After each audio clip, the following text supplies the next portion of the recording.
Bonjour à tous. Donc c'est un peu fort. Enchanté, donc je m'appelle Cédric Fauvet, je suis le responsable du développement de Néo-Technologies en France. Donc Néo-Technologies, c'est l'éditeur de la base de graphes Neo4j que certains d'entre vous connaissent peut-être déjà. Donc par curiosité, qui connaît Neo4j parmi vous? Vous pouvez lever la main? Ok. Donc si vous connaissez, c'est pas mal. Et qui a déjà utilisé Neo4j sur un vrai projet en production? Voilà. Donc c'est pour ça que je suis là. Donc c'est un outil qui est plutôt bien connu, en général, comme on peut le voir, et plus le temps passe, plus c'est connu. Simplement, je pense que aujourd'hui, ce qui manque, c'est des cas d'usage. Comprendre pourquoi on peut utiliser une base de graphes et à quoi ça peut servir. Et donc aujourd'hui, mon but premier, ça va être de vous aider à passer à l'étape d'après et essayer de déployer des vrais projets en entreprise, des vrais projets sur lesquels vous pourrez mettre vos talents, utiliser vos talents sur les graphes et Neo4j. Pour ceux qui ne me connaissent pas, en deux mots, je suis donc, comme je vous l'ai dit, le responsable du développement. Donc je suis une personne hybride, mi-commercial, mi-développeur. Je suis un peu développeur évangéliste, mais mon rôle premier, c'est quand même le rôle de commercial. Et donc je suis un mélange entre Luke Skywalker et Dark Vador, vraiment entre les deux. Donc j'ai un certain niveau de connaissance technique de par mes compétences passées. Donc j'étais expert d'intégration de données, ETL. Je suis passé chez Talend en tant qu'avant-vente et chez Pentao en tant qu'avant-vente. Et là aujourd'hui, effectivement, depuis 2 ans, mon rôle premier, ce qui est écrit sur ma fiche de paye, c'est attaché commercial. Ceci dit, vu le passé ou le passif que j'ai, je devrais être capable de répondre à la majorité de vos questions. Si c'était pas le cas, eh bien j'irai faire mes devoirs et chercher les réponses. Donc n'hésitez pas à me poser des questions techniques, évidemment, je me ferai un plaisir de vous y répondre. Alors vous voyez derrière moi le Twitter Neo4jfr, donc qui correspond en fait aux informations liées aux activités de Neo4j en France, donc c'est moi qui me cache derrière, et mon Twitter personnel, donc je vous invite à tweeter pendant la conférence, n'hésitez pas à mettre en copie. Alors, je serais heureux de voir les tweets passer, mon téléphone sonner pendant la conférence. Vous avez mon email aussi. Et j'ai évidemment tout un tas de cartes de visite dans la poche. Vous avez vu peut-être, on a un stand Neo4j à l'entrée. Pour ceux qui ne sont pas venus me voir et qui ont encore des questions, n'hésitez pas. Si vous êtes un peu timide pour poser des questions devant tout le monde, je peux comprendre. N'hésitez pas à venir me voir sur le stand juste après. Alors aujourd'hui, on va parler d'introduction à Neo4j. C'est plutôt d'introduction à l'utilisation de Neo4j dans la vraie vie. Et quelles sont les opportunités pour vous d'utiliser cette techno demain sur vos projets? Alors pour commencer, on va faire un peu d'histoire. La théorie des graphes, c'est pas nouveau, on va voir pourquoi et comment. Une présentation de la société, alors ça, c'est mon côté commercial, j'ai envie de dire, qui ressort, mais vous inquiétez pas, je vais être gentil. On va faire encore un peu d'histoire sur le monde NoSQL très rapidement, et puis je vais vous expliquer qui on est, enfin qui se cache derrière Neo4j. Combien de temps est-ce que le produit va durer? Est-ce que la société est pérenne? C'est peut-être des questions que vous vous posez. Est-ce que je vais investir du temps à prendre une techno si demain elle est vouée à disparaître? Donc moi, je vais vous rassurer sur ce point. On va parler de cas d'usage. Donc justement, qu'est-ce qu'on fait dans la vraie vie, dans des vrais projets avec Neo4j? On a des clients qui l'utilisent, donc on va voir un petit peu ce que font ces gens. La vision qu'ont les analyses du marché, donc c'est toujours pour vous guider un peu et vous dire que la techno, c'est pas une techno qui arrive comme ça, qui va disparaître, c'est vraiment quelque chose qui est fait pour durer, et vous allez voir pourquoi. Puisqu'on parle de techno, on va faire un peu de techno quand même, et je vais vous parler du mode de fonctionnement de Neo, une comparaison notamment avec SQL que vous connaissez tous, et puis on va avoir parler d'une introduction très rapide à Cypher, qui est le langage d'interrogation des graphes à l'intérieur de Neo4j. Et pour terminer, un petit résumé, une petite conclusion sur pourquoi moi, développeur, demain, choisirais Neo4j pour mon projet. Alors commençons avec le premier point, on va faire un peu d'histoire ensemble. Alors vous voyez, ici on a le problème du cavalier. Donc le problème du cavalier, ça date de 840 après Jésus-Christ. C'est à cette époque, vous aviez un théoricien d'échecs qui cherchait à déplacer un cavalier qui se déplace en L sur un échiquier, en passant sur toutes les cases de l'échiquier, sans passer 2 fois par la même case. 840 après Jésus-Christ, les ordinateurs, on était loin de les inventer. Et à cette époque-là, on pensait déjà aux graphes, puisque pour résoudre ce problème, c'est quelque chose qui relève des graphes et de la théorie des graphes. En 1735, 1000 ans plus tard, on traverse la Méditerranée et on arrive à Königsberg, Leningrad aujourd'hui. Et on a le roi de Königsberg qui cherchait à se déplacer dans toutes les rues de la ville sans passer 2 fois par la même rue. Ce qui impliquait de se déplacer par tous les ponts sans passer 2 fois par le même pont. Malheureusement, personne n'était capable de l'aider. Et vous savez ce qu'on fait aux gens qui n'écoutent pas le roi ou qui ne sont pas capables de résoudre un problème du roi, qui ne sont pas capables de l'aider à traverser, à faire sa promenade dans la ville sur toutes les routes sans passer 2 fois par la même route, eh bien on leur coupe la tête. Donc on voulait, personne n'était capable de l'aider. Léonard Euler, qui était de passage dans la ville à l'époque, Léonard Euler, qui connaît? Qui a fait des cauchemars avec Léonard Euler à l'école? Personne? Menteur. Donc Léonard Euler, pour ceux qui ne connaissent pas, c'est l'inventeur de la théorie des graphes, et on l'apprend en école d'informatique, on l'apprend en école de mathématiques, voilà, c'est quelque chose qui est souvent appris, et j'ai envie de dire peu utilisé en entreprise, et justement, on va voir un petit peu comment on pourra utiliser cette théorie des graphes. Alors, revenons-en à la théorie des graphes avec les 7 ponts de Königsberg. Léonard Euler, en bon mathématicien, a proposé au roi une solution, et donc il a modélisé le problème pour arriver à cette solution. Il a tout simplement supprimé toutes les maisons. Donc on se retrouve ici avec un plan simplifié de la ville, avec en gris les zones de terre, en bleu les fleuves et en jaune les ponts. On continue à simplifier le problème jusqu'au plus petit discriminant, et on se retrouve avec en gris donc les nœuds, qui sont en fait les zones de terre, en jaune les ponts, qui sont le point le plus bas. Et donc on a le premier graphe de l'histoire qui est tracé ici, 1735, et Léonard Euler allait voir le roi et lui a dit Monsieur le roi, j'ai pas de solution à votre problème. Évidemment, il arrive avec une solution, parce que rappelez-vous les têtes qui tombent, il voulait éviter. Donc il a proposé au roi de tirer des traits là où il en manquait, de relier les nœuds qui n'étaient pas reliés pour rendre le graphe complet et être capable, par là même, de proposer tous les chemins dans tous les sens. Donc grâce à la théorie des graphes. Aujourd'hui, en 2014, donc vous avez vu les graphes, c'est historique, mais en 2014, qu'est-ce qu'on fait avec ces graphes? Eh bien, pas mal de choses. Donc des plateformes de collaboration, donc des personnes qui travaillent ensemble sur un même projet. Si vous regardez ça, vous modélisez ça, ça se représente bien sous la forme de graphes, de nœuds interconnectés les uns avec les autres. La gestion de configuration, CVS, SVN, GitHub, tout ça c'est des outils qui se prêtent bien au graphe. Le même bout de code qui est sur 2 branches de dev différentes que je veux retrouver, comment je fais? Copier-coller souvent. Écoutez, dans ce cas-là, ça peut être le même objet, le même nœud, qui est vraiment physiquement représenté par la même information sur le disque dur, qui est référencé à 2 endroits différents. Et ça se fait très facilement.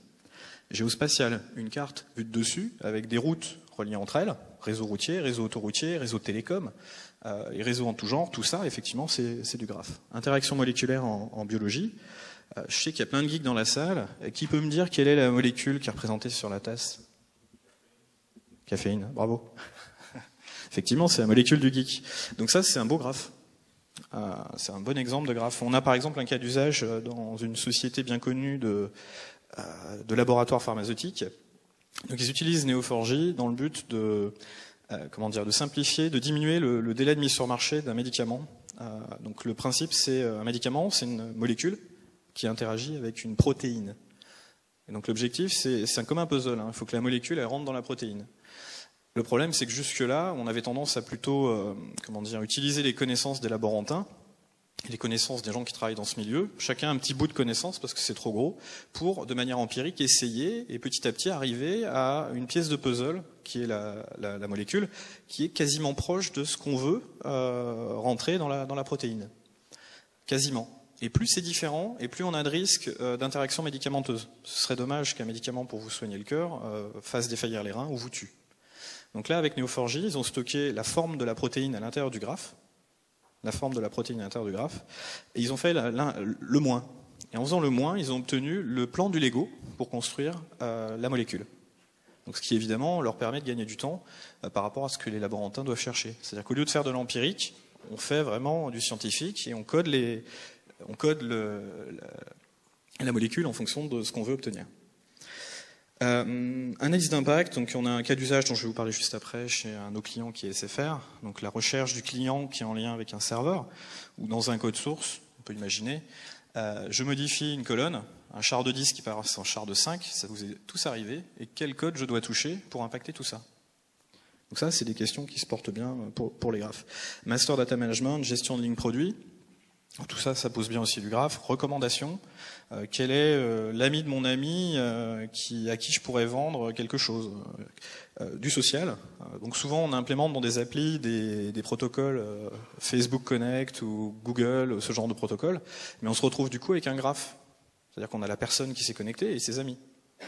Donc qu'est-ce qu'on fait de tout ça? Comment on stocke les données? Comment on évite les doublons? Comment on stocke les informations de connexion entre les personnes? Parce qu'au bout d'un moment, plus on a de personnes qui rentrent à l'intérieur de notre base de données, et ça se démultiplie. Hein. Il y a, pour un contact Facebook, il y en a environ 250 amis. Donc vous avez 250 personnes, enfin vous voyez, vous avez 1000 personnes, ça fait tout de suite, ça commence à faire du bruit. Il y a des doublons dans tout ça. Comment on règle tout ça? Eh bien, un graphe, c'est un bon cas d'usage. Alors, très rapidement, je pense que ça, pour certains d'entre vous, vous connaissez, c'est l'émergence des bases de graphes, l'émergence du NoSQL. Donc aujourd'hui, pour ceux qui ne connaissent pas, je pense que ça va être intéressant. Et depuis 70 jusqu'à aujourd'hui, on fait essentiellement du SQL dans les entreprises.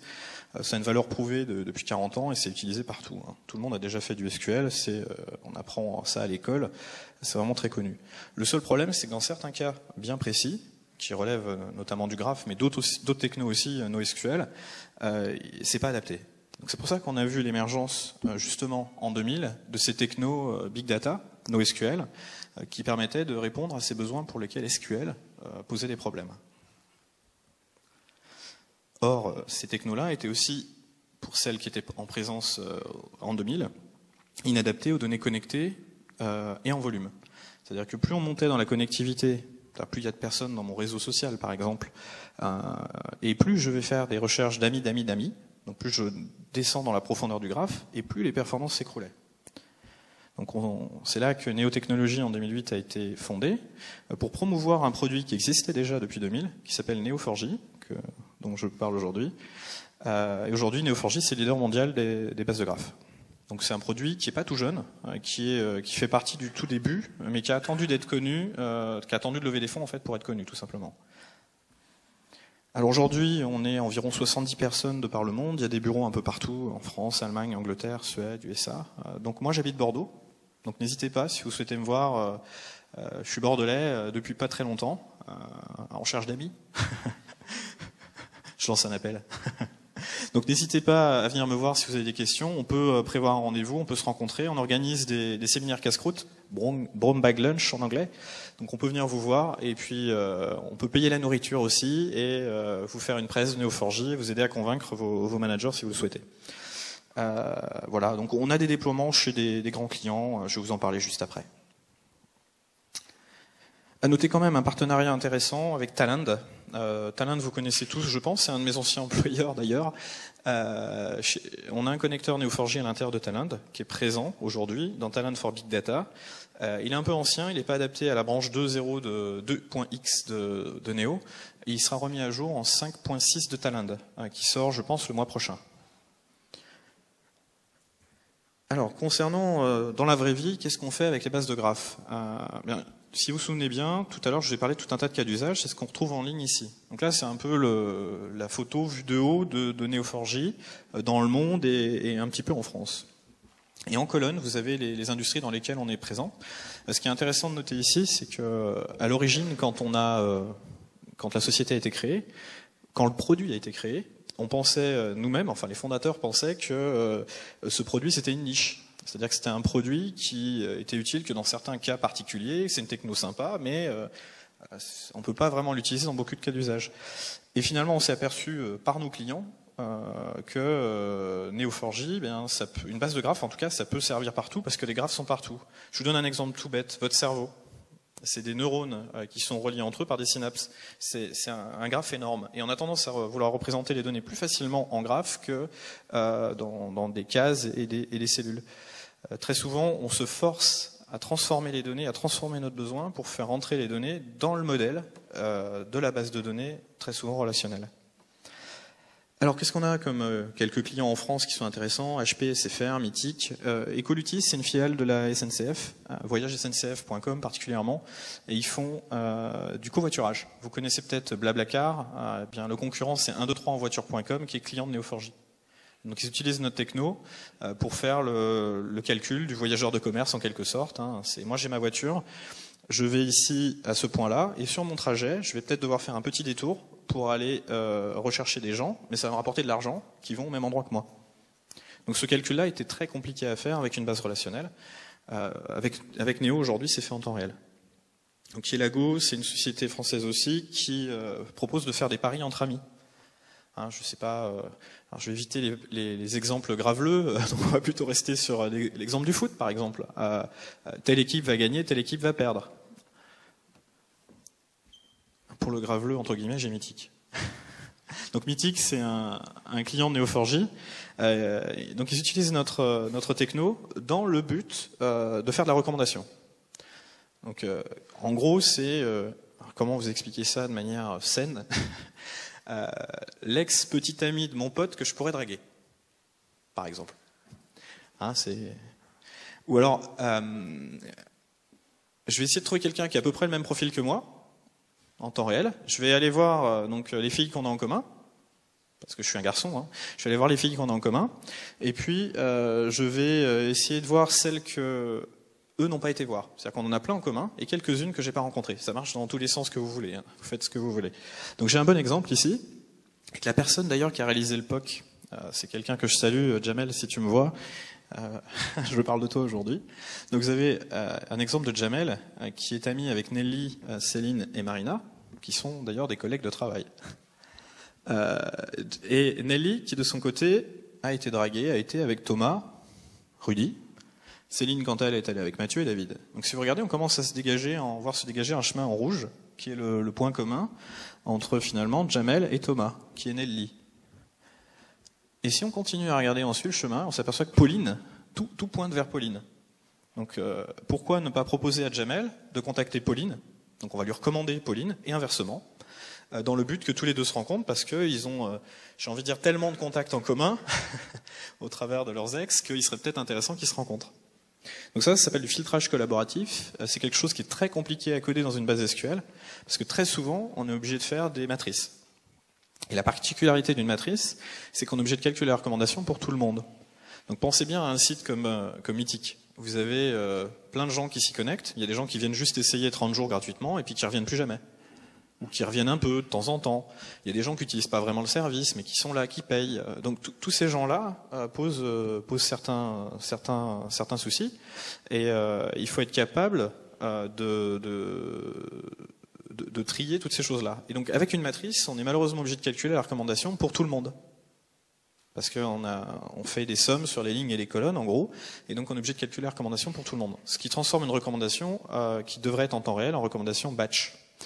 Avec Neo4j, on a une approche locale, c'est-à-dire qu'on rentre dans le graphe par un nœud, donc par Jamel, et on fait des calculs de proximité pour retrouver les gens qui sont en lien avec Jamel. Et de cette manière-là, on n'est pas obligé de parcourir toutes les données du graphe et faire le produit cartésien de ma table ou de ma base de données. On va vraiment là où il y a les données qui sont utiles. Et ça m'amène à vous parler du premier intérêt d'utiliser une base de graphe, une techno comme Neo4j, c'est la performance. Donc si vous avez des projets sur lesquels vous avez des problèmes de perf, parce qu'il y a plein de jointures, c'est souvent le cas, sur ces projets-là, posez-vous la question, est-ce que je suis pas en train de faire du graphe? Et c'est sur ce projet-là que peut-être on va essayer de positionner Neo4j et de se demander comment on pourrait améliorer les choses. Un projet assez gros, c'est plusieurs millions d'euros chez Accenture, donc c'est avec un opérateur historique d'un grand pays de logistique, d'un grand pays européen. Comprenez, c'est la Poste du pays concerné. Et cette Poste, elle souhaite acheminer des colis. Et quand ils nous ont contactés il y a à peu près 2 ans, avant l'été, ils avaient un petit problème de performance justement qui s'écroulait. C'est-à-dire que leur graphe de transport était tellement dense qu'avec leur base de données relationnelle, ça risquait d'exploser pour Noël. Parce qu'ils savaient que Noël, il y aurait une montée en charge. Et donc ils avaient cette grosse... c'était pas un risque, c'était planifié, ils savaient que ça exploserait pour Noël. Et donc là-dessus, on les a aidés on a poké, on a travaillé ensemble et on les a aidés à résoudre ce problème aujourd'hui en temps réel. Et donc ça fait 2 ans qu'ils utilisent notre technologie pour livrer 8 millions de colis par jour, et 2500 colis dans les pics. Donc c'est vraiment l'outil cœur de métier, c'est un projet à plusieurs millions d'euros, Neo4j en centrale. Si ça tombe en panne, ça marche plus. Si ça tombe en panne, il y a tous les gens de ce pays qui reçoivent plus leurs colis. Donc c'est vraiment quelque chose qui est critique, et c'est un exemple juste pour vous dire qu'on peut faire des déploiements qui sont extrêmement importants, aussi bien en nombre de nœuds qu'en nombre de connexions, etc. SFR utilise Neo pour stocker la topologie de son réseau. Donc quel composant est connecté à quel composant. Alors, ils ont été jusqu'à modéliser le brin de fibre optique qui est connecté au port du routeur. Donc on a vraiment la totalité du réseau. L'objectif ici était de répondre à un problème qui fonctionnait pas avec Oracle en termes de perf. C'est-à-dire que c'était pas possible dans leur cas de d'identifier l'impact, donc de trouver le client qui est en lien avec une panne sur un serveur. Et chez un opérateur de télécommunications, quelquefois on a des pénalités extrêmement importantes si on ne rend pas le service à temps. C'est-à-dire que si jamais ça marche pas, il faut réparer très vite pour un gros client comme EDF par exemple, ou Auchan ou autre, parce que sinon ça va nous coûter des millions d'euros en pénalité. Parce que dans le contrat c'est écrit. Si je remplis pas mon service, ça coûte tant par heure où le service est indisponible. Donc jusque-là, et avant Neo4j, du fait des performances d'Oracle qui n'étaient pas suffisantes, ils avaient des gens qui, encore une fois, avaient la connaissance partielle du réseau. Et donc ils posaient la question aux gens, quel est l'impact lorsque ce composant-là ne fonctionne pas? Donc c'était un peu empirique, et ça marchait pas toujours bien. Aujourd'hui, ils ont l'exhaustivité, ils savent exactement quel client est impacté par une maintenance. Donc grâce à ça, eh bien, ils peuvent faire des économies sur les pénalités notamment. À noter que ça m'amène à vous parler du troisième intérêt des graphes, je dirais, c'est qu'un graphe c'est assez naturel comme représentation. Et quand on a ces données sous la forme visuelle qui est simple à comprendre, comme vous pouvez le voir derrière moi, eh bien on peut envisager du coup une meilleure compréhension de ces données et de lancer de nouveaux projets. Donc quand on monte une start-up ou quand on est dans un secteur qui est très concurrentiel comme les télécoms, on a envie de trouver de nouveaux moyens de monétiser ces données. C'est-à-dire qu'on a des données qui ont de la valeur, qui représentent une somme d'argent, qui peut servir à développer la société, à embaucher de nouveaux développeurs, à faire des nouveaux projets intéressants, etc. Et donc pour ça, cette représentation-là a aidé SFR à faire un second projet où l'objectif était d'identifier les points faibles du réseau, le routeur par lequel tout transite et qui ne doit pas tomber en panne. Donc l'objectif était d'améliorer leur réseau. Et un troisième projet, avec les mêmes données encore une fois, pour budgétiser. C'est-à-dire la défense, j'ai une tour qui se construit, j'ai Courbevoie et Nanterre qui sont deux villes qui sont côte à côte. Est-ce que je connecte les gens à Courbevoie ou à Nanterre, la grande tour? Quel est l'impact sur mon réseau? Parce qu'il faut savoir que dans un réseau, lorsque vous connectez des données, vous connectez des grappes d'informations, des clusters d'informations à un endroit du réseau, à un point du réseau, ne croyez pas que c'est local. Ça va se propager, et l'impact va se propager sur la totalité du réseau. Et vous revenir un peu comme une vague. Donc attention à ça. Et en l'occurrence sur ce projet-là, l'objectif c'était de calculer le budget pour avoir une idée de combien ça coûterait si je branche là ou plutôt là, quel est l'impact sur la bande passante, quel est l'impact financier parce qu'il n'y a peut-être pas de tranchées, quel est le temps que ça va mettre, parce qu'on sait que dans cette ville-là, faire des tranchées, ça prend 6 mois, etc. Donc on les a aidés. Pourquoi je vous parle de ça? Parce que la différence de perf, elle est tout simplement incroyable. C'est un projet qui n'aurait pas été fait avec Oracle, parce que c'était 100 jours de temps de calcul. Avec Neo, en 2 heures de travail d'un pre-sales sur la partie avant-vente, ça a duré 5 minutes de temps d'exécution. Après 10 jours de projet, on était au temps réel. Et le projet est aujourd'hui livré. Donc ça vous donne une idée un petit peu des cas d'usage qui peuvent être intéressants pour les graphes. Alors je vais passer un peu plus rapidement sur les autres et puis on va rentrer dans la technique juste derrière. Plateforme de collaboration sociale chez Adobe en remplacement d'Oracle et une solution maison. Développement sur un Amazon Web Service multirégion. Ici, il s'agit de faire un Dropbox, un Google Drive, à la fois interne pour Adobe et pour ses clients. Donc Adobe, c'est toute une kyrielle d'outils qui sont en SaaS, qui échangent des fichiers les uns avec les autres. Et l'objectif était de savoir ce que j'échange avec qui, de gérer les droits d'accès, qui possède quoi, etc. Telenor, leader des telcos nordiques, utilise Neo pour faire du contrôle d'accès. Ça, c'est un cas d'usage qui est super intéressant. En informatique, c'est toujours une galère pas croyable de gérer les droits d'accès. C'est toujours compliqué. Le type qui est là, qui a un certain nombre de droits, mais qui veut des droits qui sont dans un autre groupe, je le mets dans l'autre groupe. Mais s'il veut encore des droits juste un droit particulier qui lui est attaché à un autre groupe, comment je fais? Je vais créer un groupe pour lui, j'affecte le droit au groupe et j'affecte le type au groupe. Enfin, c'est assez compliqué. Dans un graphe, c'est hyper simple. Vous avez le type concerné, les droits, et vous tirez des liens entre le type et les droits. Et c'est tout. Donc grâce à cette techno, ils ont construit un graphe qui est quand même assez conséquent en termes d'analyse, puisque avant de savoir si une personne peut envoyer un SMS, il faut faire 1000 contrôles. 1000 contrôles de dépendance dans tous les sens. Cisco utilise Neo4j pour faire un CRM. J'ai rencontré ce matin quelqu'un qui voulait faire un CRM. Ça peut être un bon moyen d'utiliser Neo4j pour le faire, puisqu'un CRM, qu'est-ce que c'est? C'est un réseau social. Vous avez des gens qui travaillent pour des sociétés, vous avez des investisseurs qui investissent dans plusieurs sociétés. Tout ça, ça se croise dans tous les sens. Et l'objectif ici était d'aider Cisco à mieux comprendre son écosystème de clients et d'améliorer la qualité du travail des commerciaux justement par cette meilleure compréhension. Il y a aussi une question de calcul de primes des commerciaux, puisqu'un commercial c'est payé au trimestre. en fonction de son résultat, en fonction de règles qui dépendent du pays, en fonction de règles qui dépendent de la région, en fonction de règles qui dépendent de la négociation entre lui et son patron, et ça change des fois tous les mois. Donc ça fait des trucs très compliqués qui se modélisent très bien dans un graphe. C'est-à-dire que ça devient un espèce de moteur de règles pour calculer justement ces primes. Donc moteur de règles, on peut imaginer utiliser un graphe pour avoir tous les chemins possibles dans le calcul des règles, des workflows et ce genre de choses, ça se modélise très très bien. Donc ici, 6 bases de données Neo4j Entreprise en mode embarqué, puisqu'on peut faire du Neo en embarqué ou en serveur, c'est au choix. Il y a des avantages dans les deux modes. Moi, j'aurais tendance à dire l'embarqué pour la prod, cas particulier, allons-y. Ce qui est quand même bien, c'est pour les tests. Parce qu'on charge sa base de données Neo4j au moment du test, et puis on l'éteint quand on a fini. Alors la vision du marché, donc là c'est plutôt la vue analytique des analystes, les Américains aiment bien ça, mais ceci dit ça montre bien là où on est, là où on va. On a une croissance exponentielle du volume de données. Bon ça vous savez, hein, plus en plus de données sont stockées et gérées dans les entreprises. Il y a une deuxième tendance qu'on connaît un peu moins, c'est qu'il y a une explosion dans la connectivité des données. À l'origine on avait des documents textes posés sur des serveurs, ensuite on a inventé l'hypertexte, on a commencé à relier les documents entre eux, et puis on a mis l'utilisateur dans la danse. Donc les gens ont commencé à rajouter du contenu, des blogs, votre téléphone mobile. Vous cochez la petite case voulez-vous envoyer de manière anonyme des informations dans votre Flappy Bird ou je ne sais quoi, ça derrière, il faut que les gens le gèrent. Et la troisième tendance, donc le fameux Web 3, c'est plutôt sur la connectivité. Parce que on a des données, c'est bien, on en a plein, mais comment est-ce qu'elles interagissent les unes avec les autres? Comment je priorise ces données et quelles sont les données utiles et les données pas utiles? Donc ça, c'est des graphes globaux géants comme Facebook, comme Google. On a des ontologies, on peut parler de Wikipédia par exemple. J'ai un de nos clients qui utilise Neo4j dans le but d'améliorer de ne pas perdre des paniers sur des ventes en ligne. C'est-à-dire que le principe, c'est d'être capable de recommander le bon aliment pour qu'il y ait une recette. Donc j'ai une recette, j'ai une liste d'ingrédients. Moi, ce que je suis en tant que visiteur sur le site web, en train de naviguer, on me propose tout de suite en un clic d'acheter chez cette société la totalité des ingrédients pour faire ma recette de quiche Lorraine ou autre chose.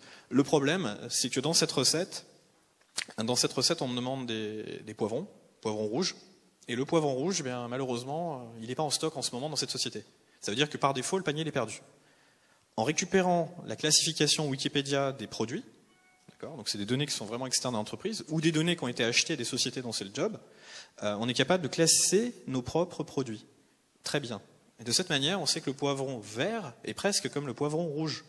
Ça, gustativement, c'est la même chose, ça change que la couleur. Donc allons-y, on va pousser ce poivron vert à la place du poivron rouge et on ne perdra pas le panier. Donc ça, c'est un exemple d'usage de données externes. Pour vous, en général, vous êtes pas mal confronté au Facebook Connect. Je veux rajouter une personne pour en venir à ce que je vous disais tout à l'heure. Donc beaucoup de volume, beaucoup de connectivité, ça fait quelque chose qui est très complexe. Comment je gère ça? C'est une soupe, un plat de nouilles, ça ressemble quand même pas mal à un graphe. Et donc qu'est-ce que j'ai comme techno pour le faire? Donc vous avez une partie des technos NoSQL dont on a parlé qui ne sont pas représentés ici. Et vous avez des outils comme SQL qui sont assez connus, qui marchent bien dans plein de cas. Mais lorsqu'on est dans les cas d'usage dont je vous ai parlé tout à l'heure, géo, social, spatial, MDM, recommandations, peut-être que du coup vous faites du graphe. Donc posez-vous la question. C'est simple, c'est le coup du marteau et du clou que vous connaissez tous. Le bon outil pour le bon besoin, c'est pas un marteau, ça sert pas à couper des clous, ça sert à taper sur le clou. Donc le bon outil pour le bon besoin, est-ce que mon besoin relève bien du SQL ou de tel ou tel techno, ou est-ce que je fais plutôt, dans ce cas, peut-être du graphe ou autre chose? Donc posez-vous cette question-là et voyez. Un petit point, Forrester dit qu'en 2017, 25% des entreprises dans le monde exploiteront une base de données de graphes en production. 25%. 25%, c'est un quart, c'est énorme. C'est énorme. Et on voit effectivement une grosse accélération sur les demandes de renseignements sur Neo. Je suis sûr, j'aurais fait la même présentation il y a un an, il y aurait 3 ou 4 mains qui seraient levées sur le connaissez-vous Neo4j. Je reviens l'année prochaine, j'aurai des mains qui vont se lever en disant j'ai un projet en prod Neo4j. J'ai rencontré des gens dans la région qui commencent à y penser très sérieusement et je pense que ça va arriver. Donc vous avez raison de vous y intéresser. Ça date de ce matin. Donc ce matin j'ai reçu l'info parce que ça a été fait pendant la nuit avec le décalage horaire aux États-Unis. On est présent dans le Magic Quadrant de Gartner. Bon, je n'ai pas grand-chose à dire parce que j'ai pas eu le temps de faire mes devoirs, mais c'est quand même une belle avancée. On est là, ici, en rouge. Donc ça veut dire que l'outil commence à être reconnu. Alors, la technologie. Alors, il y a la question de la performance. Pourquoi choisir Neo4j? Je vous ai dit le premier point, et le point qui fait qu'en général les gens viennent me voir, c'est la performance face à SQL. SQL, ça marche beaucoup avec les index, et donc quand on fait des jointures, on fait pas mal de bonds d'une table à l'autre. Et le problème de ça, c'est qu'au bout d'un moment, on commence à faire des full outer join de tables dans tous les sens, et on se retrouve avec des données qui mettent un temps infini, des temps de calcul qui mettent un temps infini. Donc vous avez ici les temps de réponse, donc plus ça monte et plus c'est long. Par rapport à la connectivité, le volume et la profondeur de parcours. Donc plus on va avoir de personnes dans mon réseau social en volume, plus les gens vont s'interconnecter les uns aux autres. Et on sait que par la théorie des graphes que l'ami de mon ami est mon ami, on a tendance à s'interconnecter tous les uns avec les autres. C'est la fameuse fermeture des triangles. Être capable, quand on a un triangle de deux personnes, donc amis d'amis, souvent on va fermer le triangle et c'est à ça que tend le monde, je dirais, en tout cas la connectivité. Avec Neo4j, on est graphe du sol au plafond. C'est-à-dire que les données sont stockées au format graphe sur le disque dur. Donc le principe, c'est des listes chaînées, en gros, pour résumer. Donc vous avez la donnée qui est stockée, et à côté de la donnée, vous avez l'adresse mémoire de la donnée suivante sur le graphe. Des données suivantes sur le graphe. De cette manière, il n'y a pas besoin d'index pour pouvoir savoir où se trouve la donnée suivante. On ne fait pas de bond d'une table à l'autre pour savoir où se trouve la donnée suivante. On le sait tout de suite parce que l'adresse mémoire est disponible maintenant. Donc c'est stocké, ça permet de persister les données sur les disques durs. C'est pas un moteur de calcul, c'est une base de données. Une base de données, qu'est-ce que c'est? C'est un espace de stockage de données. On éteint le serveur, pouf, les données sont stockées sur le disque, et un moteur de requêtage.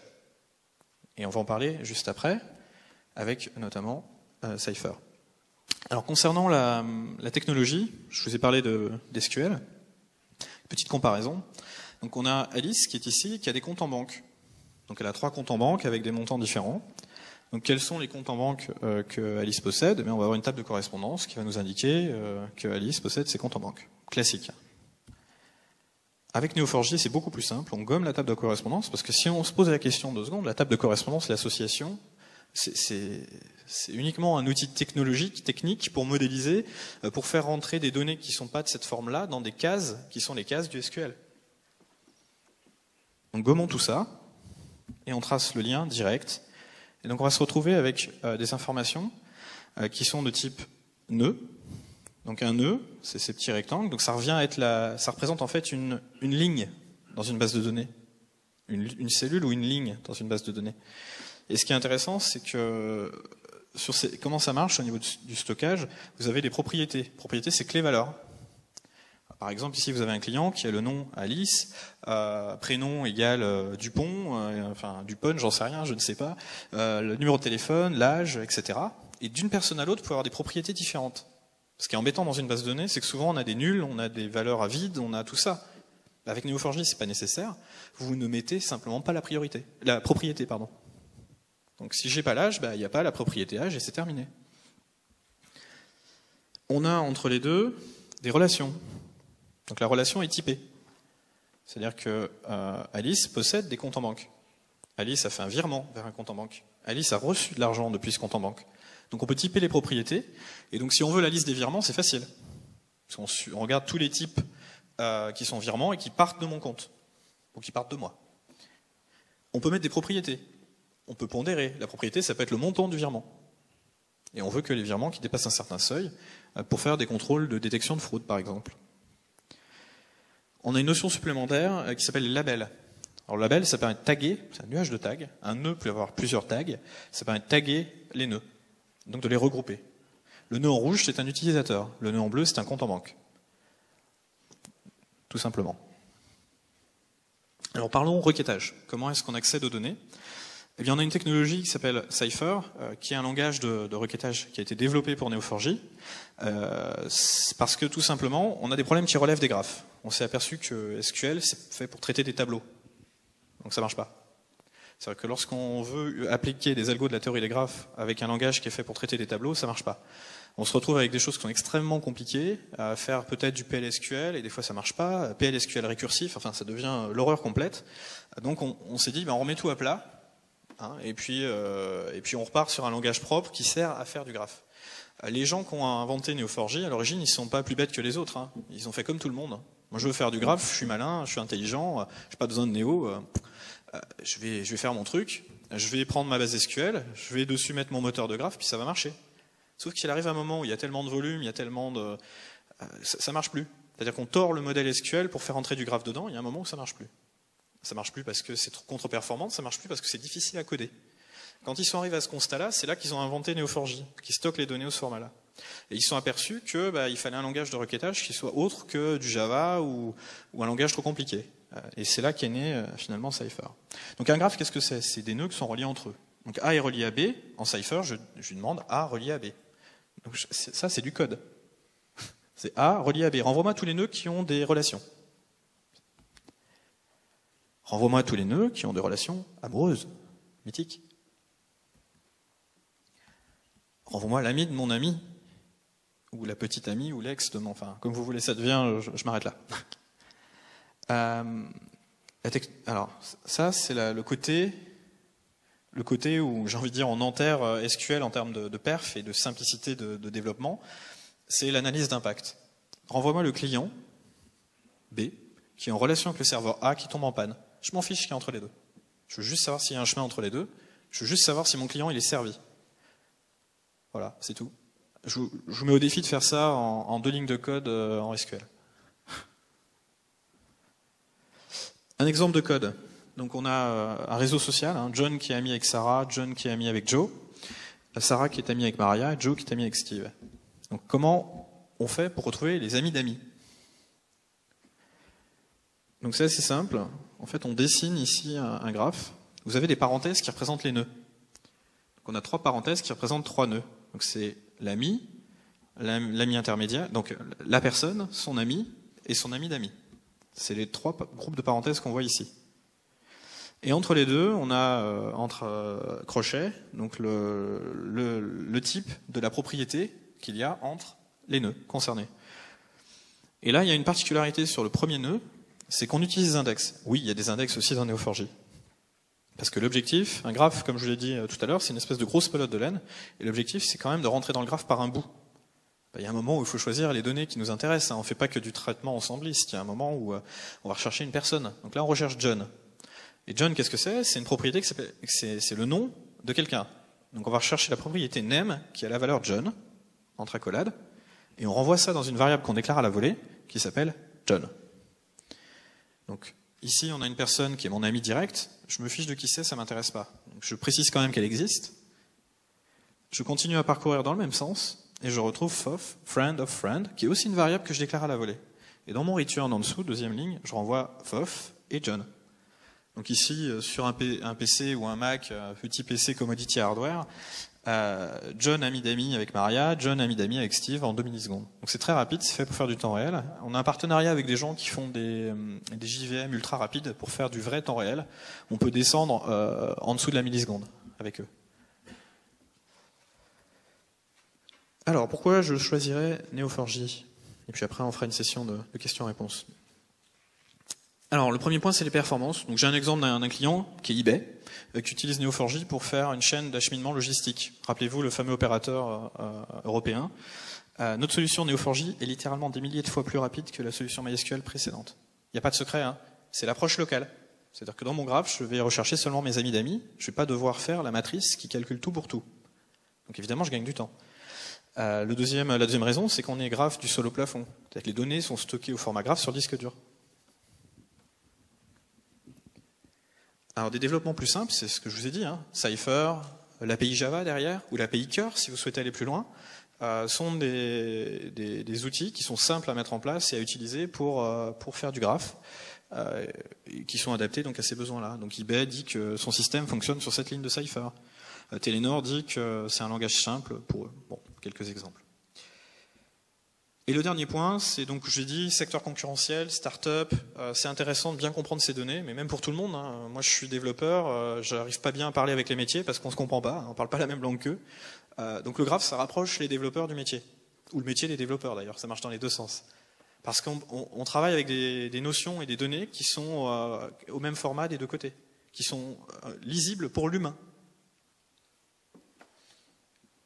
Pour info, donc ce que vous voyez là, c'est Game6. Game6, c'est leader du loto en Angleterre. Donc c'est une boîte qui fait du jeu en ligne. Ils sont très contents parce qu'ils ont découvert de nouvelles idées avec leur base de données, un peu comme SFR tout à l'heure. C'est le même exemple. On a une base de données, on comprend mieux ces données, on va faire d'autres choses avec. Alors j'en profite, je vous ai dit que je suis de Bordeaux, donc on a ouvert un groupe. Alors, je ne sais pas si Greg est dans la salle. Greg, t'es là? Non, ah bah non, le pauvre il garde mon stand. Je suis bête. Donc Greg, qui est au stand Neo4j aujourd'hui, a monté avec mon aide le groupe Graph Database de Bordeaux. Donc on est en train de monter la communauté bordelaise Neo4j. On a une vingtaine de membres à peu près aujourd'hui, et on a lancé le premier événement la semaine prochaine, qui est un événement spécial, Graph Connect. Alors Graph Connect, qu'est-ce que c'est? C'est une conférence qui a lieu tous les ans, donc c'est la 2e année. Hein. Je commence à faire une série tous les ans, qui a lieu à San Francisco. L'année dernière, on avait dans les 200-300 personnes. Cette année, on attend 500-600 personnes. Donc c'est en direct le 22 octobre, et on va retransmettre en direct la keynote du PDG de Neo4j dans une salle à Bordeaux, et on sera en direct avec eux. Je lui ai envoyé un petit mail tout à l'heure, et j'aimerais bien qu'on puisse interviewer.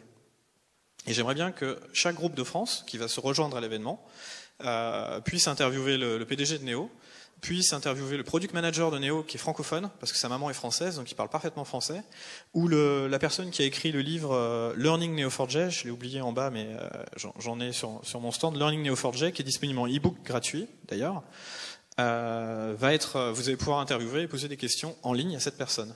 Donc on a un outil qui est d'ailleurs l'un de nos clients qui s'appelle Global, que je remercie, qui est un outil c'est un espèce d'hangout français, en quelque sorte, un peu mieux, parce que ça permet de faire une conférence autour.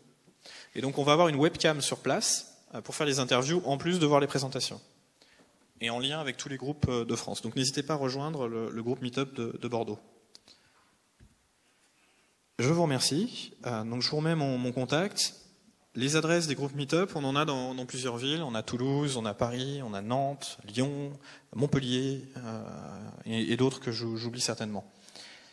Donc n'hésitez pas, voici mes coordonnées. Et là, c'est une photo de Néo l'année dernière à l'issue de Graph Connect. Donc vous avez toute la société de l'époque qui est là. Aujourd'hui, on est 70, donc ça fait un peu plus de monde. Est-ce que vous avez des questions?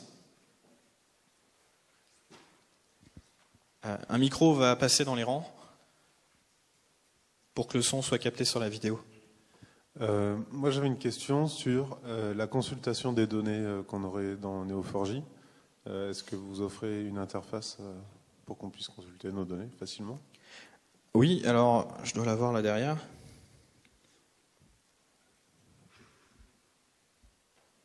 Donc ça, c'est l'interface du produit. Je ne vais pas en faire une démo, on ne va pas prendre le temps de ça, je préfère prendre plus de questions. Mais le principe, c'est un outil qui a été revu complètement, repensé complètement. Donc si vous avez connu Neo avant décembre 2013, oubliez. L'interface, elle est exit, elle n'existe plus. On a aujourd'hui un Neo4j browser qui est beaucoup plus sympa à utiliser. Donc je suis en train de faire une démo en ce moment parce que moi j'aime bien le vin et j'aimerais bien avoir une belle démo avec un moteur de recommandation sur les vins. Donc j'ai aspiré les données de Wikipédia avec Talend. Donc je fais du SparkQL, c'était la partie la plus casse-pied parce que c'est un langage de graphe mais académique. Et j'ai déchargé tout ça, je le mets à l'intérieur de Cypher. Le problème que j'ai, c'est la qualité de données de Wikipédia qui est pas extra, mais il y a des choses. Alors j'ai un exemple ici. Donc vous avez les labels, les fameux labels. Donc qu'est-ce qu'on a comme notion pour l'instant dans cette démo? On a le pays, la région viticole et la région. Et on a une seule relation qui est prend part à ou appartient à. On a un certain nombre de propriétés qui sont définies ici. Vous avez ici la possibilité de stocker des favoris de requêtes. Donc vous pouvez gérer vos favoris sous la forme de dossiers. Et j'ai quelques requêtes qui sont là. Alors, je ne sais pas si je vais les exécuter. Je ne sais pas si elles fonctionnent. On va voir. Ouais. Alors, on va prendre ça juste pour vous montrer en 2 mots. Hein. Le principe, c'est d'avoir un outil qui fonctionne avec des stacks qui s'empilent. Et vous avez à chaque fois les requêtes, vous allez les retrouver avec la requête qui a été exécutée et le résultat de la requête au format graph. Donc ici, on retrouve au milieu les vins de Californie. Je clique dessus et je me retrouve avec la description, l'URL, la région. Donc c'est des propriétés qui sont attachées au nœud. Si je clique sur donc c'est un nœud de type région. Si je clique sur ce nœud-là, c'est un nœud de type région viticole qui a d'autres informations et d'autres types de propriétés. Pas forcément le même nombre. On a ici des relations, donc on peut regarder aussi. Celles-ci n'ont pas encore de propriété. Donc je dis c'est une démo de démarrage. Et la requête Cypher est présente ici. Alors j'ai un autre exemple de requête. Enfin bon, je vous ai montré tout à l'heure comment Cypher fonctionnait, mais le principe reste le même. Donc ça, c'est l'outil qui est dédié aux développeurs. C'est pas un outil pour des gens qui font du métier, c'est un outil pour les développeurs. On a un autre outil, un partenariat avec une boîte qui s'appelle Linkurious, qui est une start-up française, où vous pouvez éditer les nœuds en cliquant dessus. Je clique, édite, je modifie la valeur. L'outil est gratuit pour les développeurs en éval, et il est payant à partir du moment où il y a des projets. Ça coûte pas très cher, c'est dans les 250 € par personne pour toujours. Donc si jamais vous avez des projets qui démarrent, c'est un outil qui est sympa parce qu'on peut éditer les nœuds graphiquement, donc ça va vite. Je profite, j'avais une autre question sur les drivers. Ouais. Quel langage vous supportez? Tous les langages du marché aujourd'hui ont leur pilote. Sinon, on peut utiliser l'API REST pour se connecter aux autres. Ou d'une autre manière.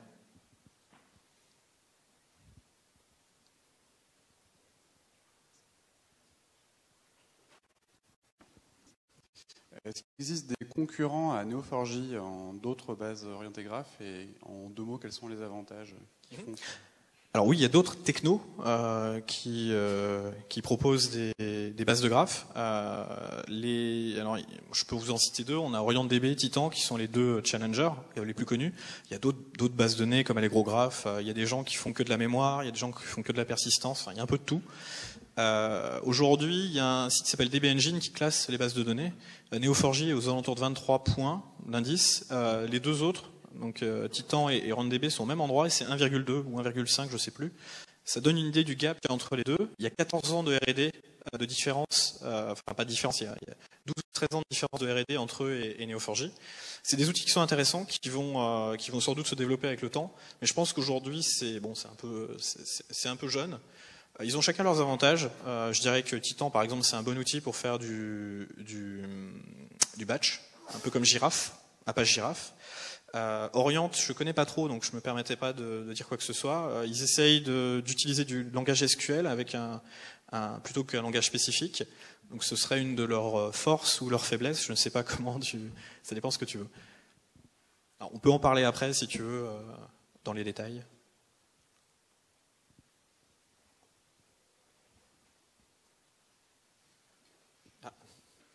Ça reviendra. Oui, je voulais savoir si vous stockiez des graphes orientés ou pas, vous étiez capable de travailler le graphe orienté. Alors les données sur le disque dur sont sous la forme orientée. C'est-à-dire que le principe, c'est vraiment la liste chaînée. D'accord ? Donc on a un début, une fin, on a un sens. Donc on le voit ici, on a une flèche qui part dans un sens ou dans l'autre. Donc tout va vers California, dans ma démo derrière.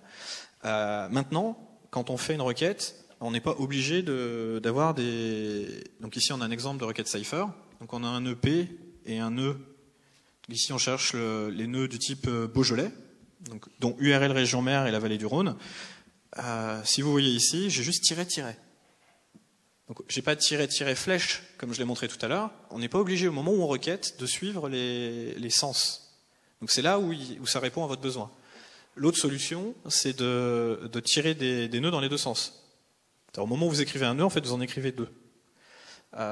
Il faut savoir que, pourquoi je vous dis ça? Parce que cette syntaxe-là, elle a un impact sur les performances. Si vous suivez le principe, c'est des listes chaînées, je suis le cheminement de mes nœuds le long des adresses de l'un et de l'autre. Évidemment, lorsque je veux partir dans les 2 sens, ça pose un problème sur le suivi des chemins. Donc c'est intéressant d'avoir 2 listes chaînées qui vont l'une dans un sens et l'une dans l'autre, si on veut vraiment faire des parcours dans les 2 sens de manière performante. C'est pas toujours le cas. Une autre question peut-être? J'ai une autre question. Okay. Est-ce qu'il existe un équivalent des ORM mais concernant les bases de données orientées graphes et surtout Neo4j? Alors, je connais Spring Data Neo4j, par exemple. Qu'est-ce qu'on a d'autre comme framework? C'est celui que je connais le plus. On a d'ailleurs un membre de la communauté de Paris qui s'appelle Florent Biville, qui est la personne qui a maintenu la dernière version de Spring Data Neo4j. Voilà. Il y en a sans doute d'autres, mais je les connais pas tous, je suis désolé. Et j'ai une autre question. Vous avez parlé de JVM ultra rapide qui permettrait justement de doper les performances de Neo4j. Quelles sont-elles? Alors, quelles sont les performances ou quelle est la JVM? Les JVM. Alors, la JVM, donc ça n'a pas de rapport avec ça, mais la JVM s'appelle Azul. Donc, en partenariat avec eux, on est certifié. AZUL, c'est des gens qui développent des applis temps réel, mais vraiment temps réel, trading haute fréquence, entre guillemets, ce genre de choses. Ok, merci.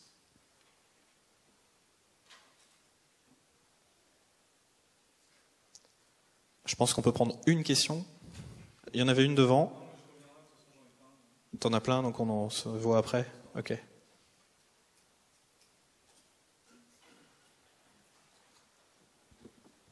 J'ai une question sur la performance sur des opérations classiques en SQL de type. On a vu qu'on pouvait mettre des labels sur les nœuds. Par exemple, une opération de type récupérer tous les comptes qu'on a vu pour Alice et faire un join classique. En fait, est-ce qu'on est obligé de parcourir tout le graphe ou est-ce qu'il y a un système d'indexation qui nous permet d'être aussi rapide qu'en SQL? C'est pas SQL, donc on peut pas s'attendre à avoir les mêmes choses. Donc il y a des plus, des moins par rapport à SQL, ça c'est clair. Je suis pas sûr de bien comprendre le cas que vous décrivez, mais en tout cas, je vais vous donner quelques directions par rapport au perf. Un nœud qui a beaucoup de sorties, pas d'entrée, beaucoup de sorties, ça veut dire que derrière ça va coûter en CPU. Pourquoi? Parce qu'il faut évaluer toutes les sorties avant de passer au nœud suivant, en quelque sorte. Donc ça coûte en CPU. On peut imaginer que quand on va faire des chemins profonds, de plus en plus profonds, là aussi ça va avoir tendance à consommer du... Qu'est-ce que je dis là comme bêtise? Non, excusez-moi, je me perds un peu, je suis désolé, fin de journée, un peu fatigué. Non, je pense que c'est le point le plus important est là, c'est attention à la consommation CPU, attention aux nœuds densément connectés, c'est quelque chose qui est assez coûteux. Et donc quand on veut effectivement retrouver tous les types tous les utilisateurs, si on utilise un nœud utilisateur et que tout pointe vers le nœud utilisateur, ou on veut partir des utilisateurs en eux-mêmes, ça va coûter très cher. Donc c'est intéressant dans ce cas-là de labelliser. C'est pour ça qu'on a commencé à mettre en place ces notions-là, pour regrouper les nœuds de manière un peu plus générique.